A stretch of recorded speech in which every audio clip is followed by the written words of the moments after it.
Hi Sagittarius, kamusta kayo? Hope you're all doing well and welcome to 1111 Pinoy Tarot. This is a general reading about love or romantic love situation. Hindi po lahat ay makaka-resonate or hindi po 100% accurate para sa'yo. Please subscribe, like, comment, and share, and please tap the bell for updates from this channel. Maraming salamat sa'yo Sagittarius. Tingnan natin kung ano yung energy mo and your person about love or romantic love situation. Okay. Sagittarius, energy ng person mo, Sagittarius, about love. Ooh. Okay. Okay.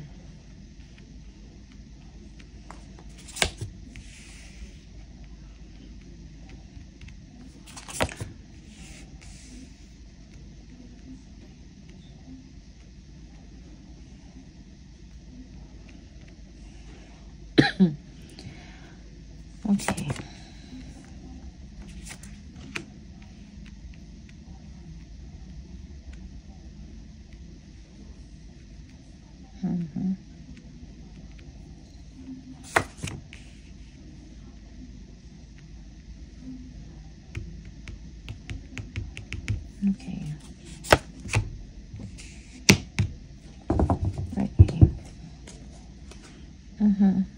You might be dealing with a soulmate, Sagittarius. Okay. You might be dealing with a Capricorn or Earth sign, Capricorn, Virgo, and Taurus, or air sign, Libra for some of you. Aquarius, Gemini. Okay. Yeah. Parang merong toxic situation, no? Sa inyong dalawa, sa inyong relationship, sa inyong connection, or sa inyong samahan. Okay? Para pang walang improvement or walang kaayusan at the same time. Like physically, yung iba sa inyo is okay. But then, parang merong deep inside, no? Merong sama ng loob because of some infidelity, cheating, or pagtatago, paglilihim, something like that, no? Yeah, merong toxicity, no, in that situation. And your person, Sagittarius, okay, parang nag-worry siya, hindi siya kampante sa kanyang nararamdaman or sa sitwasyon ninyong dalawa. Maybe this person also, Sagittarius, is not quite sure kung ano talaga yung status or kung ano siya sa inyo, okay? Merong ganyan for some of you. Merong hindi pagkakaintindihan, merong arguments or petty fighting, something like that. Okay? They're always on your mind. Parang marami kayong iniisip, no? Sagittarius, maybe about work to. Okay? You are looking for something. You are researching or you're thinking about work for some of you and naisasantabi ninyo yung usapang relasyon, something like that. You are not that expressive, no?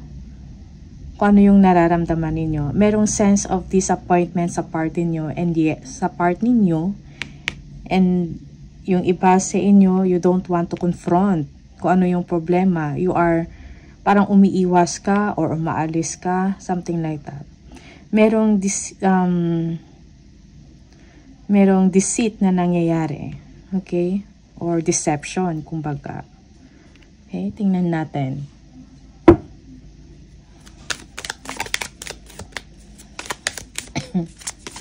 Five of Wands.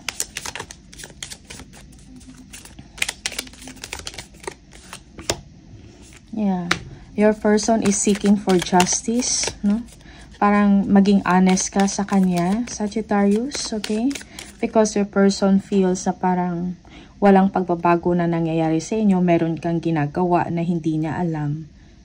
Okay, so, yeah, your person is seeking for some of you. This person wants you to apologize, something like that. Yeah, Knight of Cups. Gusto ng person mo na mag-sorry ka or mag-apologize ka. Yung apologetic, yung approach mo. And gusto ng person mo na express na faithful or loyal ka pa rin sa kanya, something like that. Okay? Express, kumbaga, kung anong nararamdaman ninyo. Okay? And this person would be feeling okay, no? If ever na ganun yung approach mo sa kanya. Okay? That is for some of you. Four of Pentacles, tingnan natin. Oops.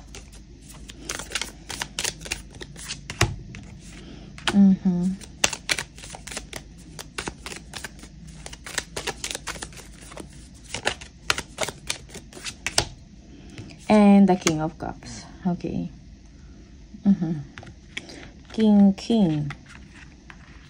Yeah. So, for some of you,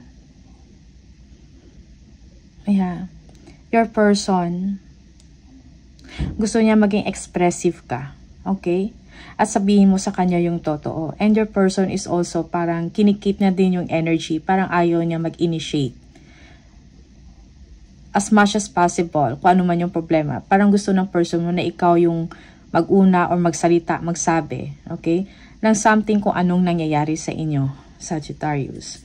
Okay? For some of you,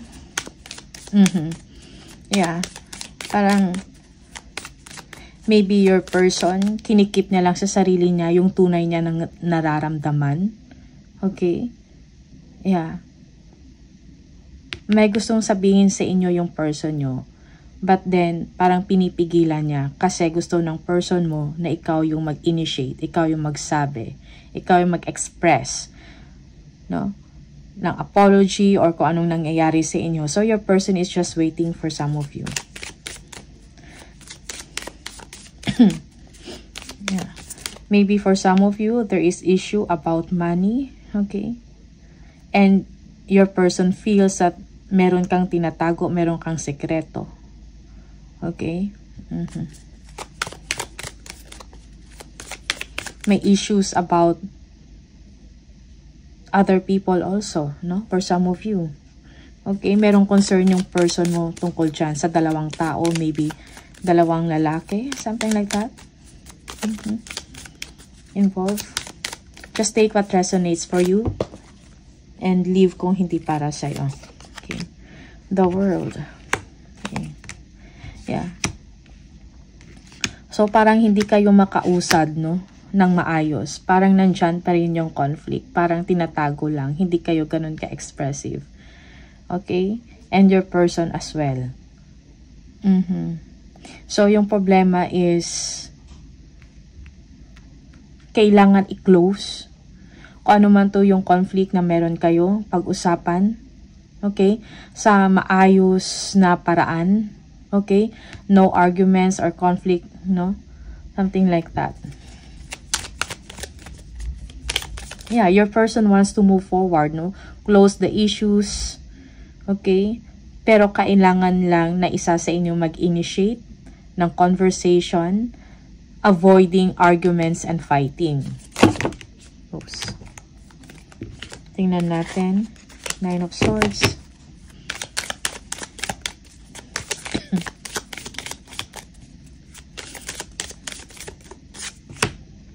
The Devil. Okay. Yeah. Yung person ninyo is thinking na sana magbago yung sitwasyon ninyo. Merong positive na change, no? Positibong pagbabago sa inyong connection, sa inyong relationship, yung treatment for some of you. Queen of Pentacles, yeah. Siguro yung person mo, Sagittarius, is looking for your time and attention, no? Yeah, for some of you, may issues about money. Okay? May something toxic na nangyayari about dyan, no? Yeah.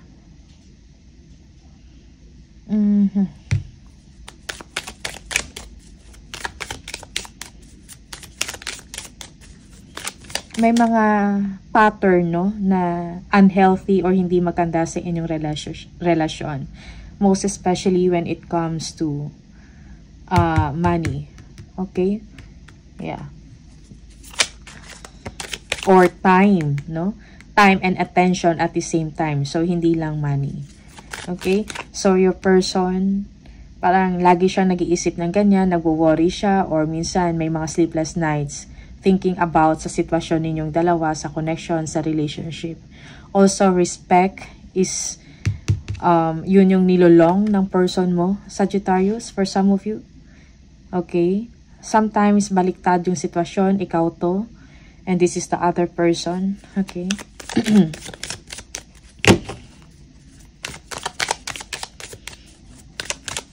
Merong dishonesty na nangyayari. Okay? Queen of Swords. Yeah, Page of Cups. And the Ten of Cups, no? So, you, Sagittarius, is thinking about happiness, fulfillment, no? But, parang ang dami mong plano about this emotional or like material wealth, no? Fulfillment para sa inyo, okay? Or sa family mo. You're thinking about that. Huh? Kung saan, kung kailan magkaroon ng breakthrough, okay? Pero, yun na nga. Parang hindi ka ganun ka-open or hindi mo nasasabi sa person mo. And this person is worried, no? Or parang ito yung concern ng person mo. That's why merong argumentation and all that. But you, Sagittarius, parang nasa isip mo lang, hindi ka, parang ang secretive, no? Hindi ka nagsasabi. Okay? Yeah, for some of you, you are thinking of a younger person, about family, building a legacy, or, you know, moments, masasayang happenings, no? Yeah, for some of you. Okay?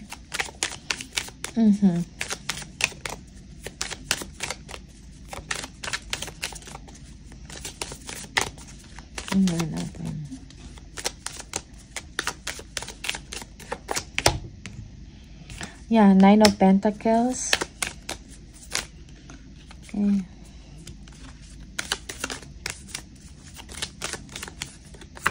You are waiting some news, Sagittarius. I think ito yung problema. Okay, nakafocus ka sa goals mo about finances, about celebration, something like that. And this is something na parang lagi kang kumukuha ng information or nag-aantay ng pagkakataon, no?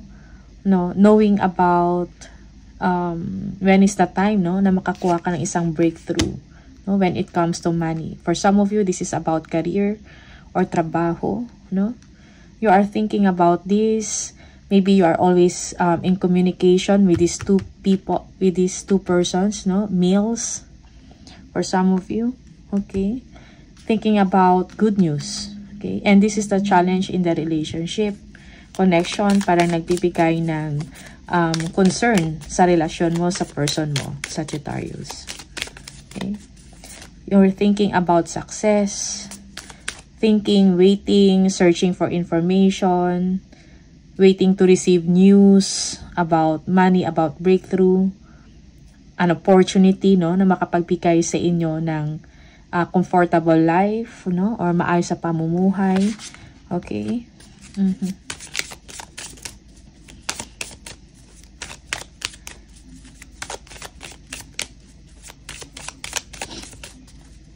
Although, Sagittarius, you love this person, definitely. Okay? Maayos naman ang inyong masaya ka sa tao na to. But then, may mga conflict and issues lang talaga with your person. It's like this person is always thinking negative, no? For some of you.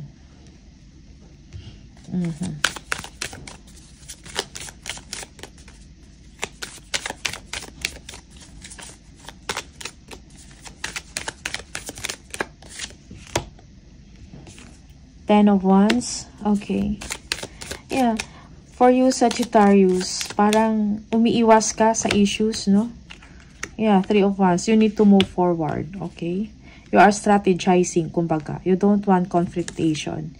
Because for you, this is something na parang nagpapabigat sa inyong sitwasyon, okay?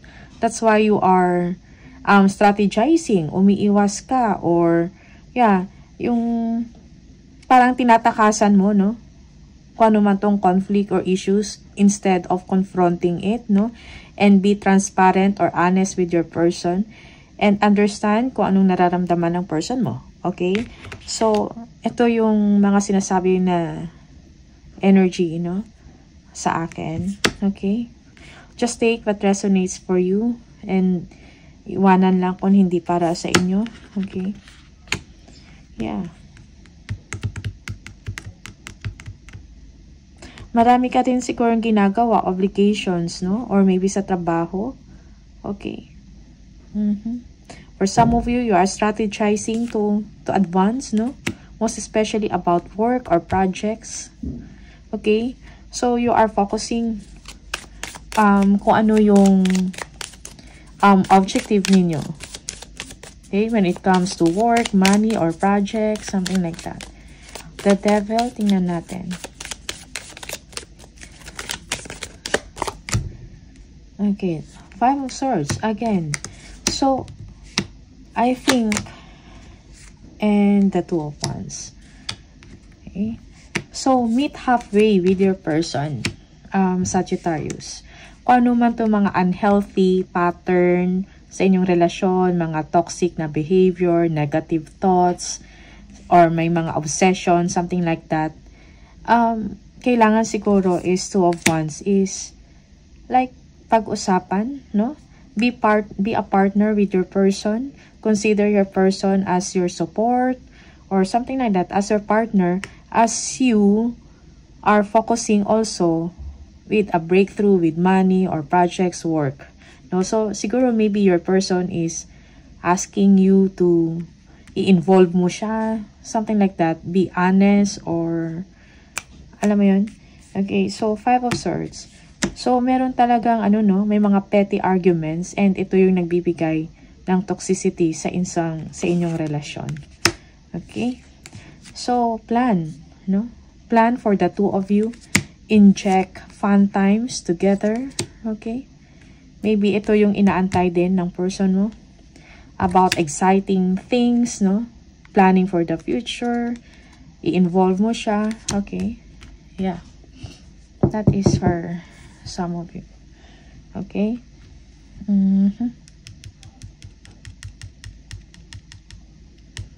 Yeah. You are busy or you're thinking a lot when it comes to about money or material wealth, trabaho, projects man to.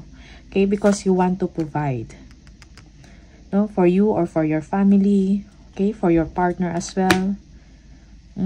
You have a lot of plans, At naisasantabi mo ang relasyon or ang inyong puso, something like that. Okay. Alright. Okay. So, Sagittarius, ito yung energy para sa inyo. All the best. Maraming salamat and see you on the next video. Bye!